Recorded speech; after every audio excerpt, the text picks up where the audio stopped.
Amara's eyes snapped open to darkness. Cold, suffocating, and unyielding, it pressed against her from all sides. Her breath hitched as she stretched out her hands and felt rough wood just inches from her face. The realization hit her like a punch to the gut. She was trapped in a coffin, buried alive. She screamed, a raw, desperate sound that bounced back at her, absorbed by the earth that surrounded her. Her hands shook as she clawed at the wooden lid, fingers splintering against the unyielding surface. Panic surged, but the air was too thin, her breaths too shallow. The silence swallowed her cries, leaving her alone with the darkness and the whispers. At first, they were faint, like distant echoes, but they grew louder, more insistent, until they filled the coffin with a cacophony of voices.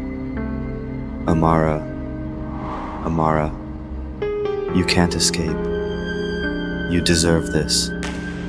Time lost all meaning. It twisted and looped, showing her flashes of her life, moments she regretted, decisions she'd agonized over. The accident, her brother's death, his voice the loudest of all, taunting her with the truth she'd buried alongside him. It was your fault, he hissed. You belong here.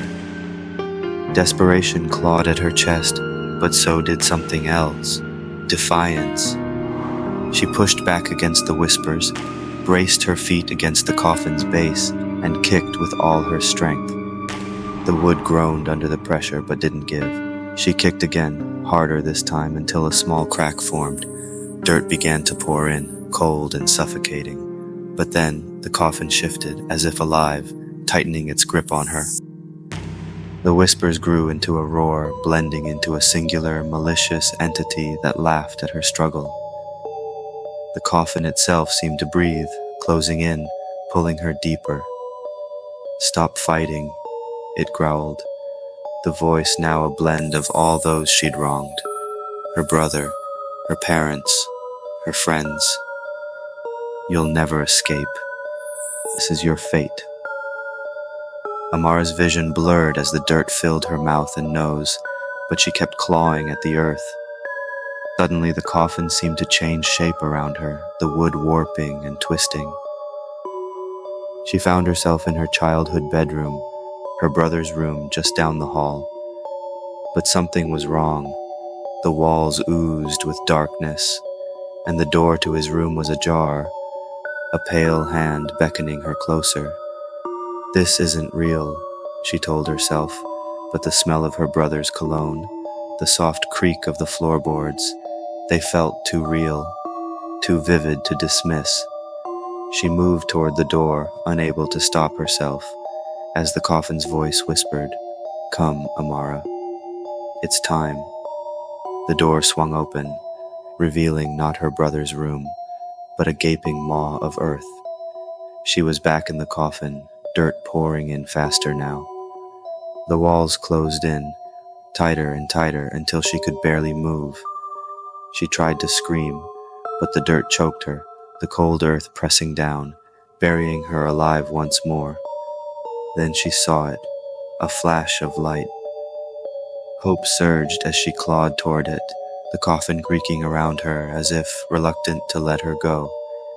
She fought through the suffocating soil, fingers bleeding, arms shaking, until her hand broke the surface. But the light wasn't salvation. It was a cruel, flickering bulb hanging from a thread in a small windowless room. The air was thick with the scent of decay. She stumbled to her feet, realizing she wasn't in a coffin anymore, but she wasn't free either. The room was barren except for a mirror that reflected not herself, but a decayed version of her brother, eyes hollow, accusing. "You'll never escape," he rasped. "This is your punishment, Amara. This is your eternity." She backed away from the mirror, only to bump into a door that hadn't been there before. Without thinking, she turned the handle and stumbled into another coffin, another loop in the nightmare. Over and over she struggled, each time believing she'd found a way out, only to be thrust back into a new horror. In one, the coffin was lined with sharp blades that cut deeper with every movement. In another, it filled with water, rising quickly, drowning her in icy blackness. But the worst was the one where she didn't wake up in a coffin at all. Instead, she was back in her old life, surrounded by friends, family, everyone she had wronged. They greeted her with smiles, but their eyes were empty, soulless, and when she looked down, she saw her own hands covered in dirt, her fingernails cracked and bleeding.